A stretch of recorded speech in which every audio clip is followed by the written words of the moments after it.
সব ধরনের সবজি দিয়ে খিচুড়ি রান্না করছি। এটা হলো, কিন্তু এখানে আমার হলুদ দিতে ইচ্ছে করছে না। হলুদ দিলে সবজিগুলোর কালার চেঞ্জ হয়ে যাবে, কিন্তু দিতে হবে একটু খিচুড়িতে। ডাল আছে, দিতেই হবে তা না।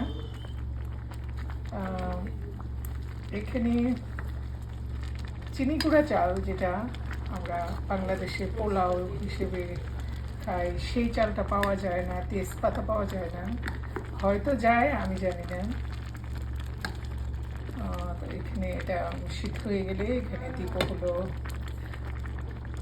আদা কুচি করে দিয়েছি, কিন্তু আরেকটু আদা, শুকনো মরিচ আর তেজপাতা তো নাই, পাঁচফোড়ন, জিরা, ওগুলো ফোড়ন দিয়ে এটার মধ্যে দিয়ে দিব, তাহলেই হবে।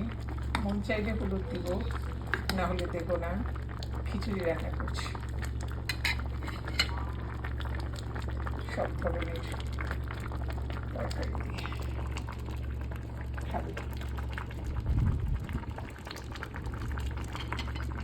আর একটু সিদ্ধ হয়ে গেলেই সবজিটা না একদমই কোনো একটা কি বলে কেমিক্যাল দিয়ে বা কোনো সার টার দিয়ে ওরকম করে না, তো জৈবিক সার হয়তো দেয়, কিন্তু রাসায়নিক সার দিয়ে এখানকার সবজি হয় না, করে না আর কি, ফলায় না ফল বা সব ধরনের সবজি। ফলে সবজিটা আমি একটু পরে দিয়েছি, কারণ জানি দেওয়া মাত্রই কয়েক মিনিটের মধ্যে সুসিদ্ধ হয়ে যাবে এবং খেতেও সুস্বাদু হয়।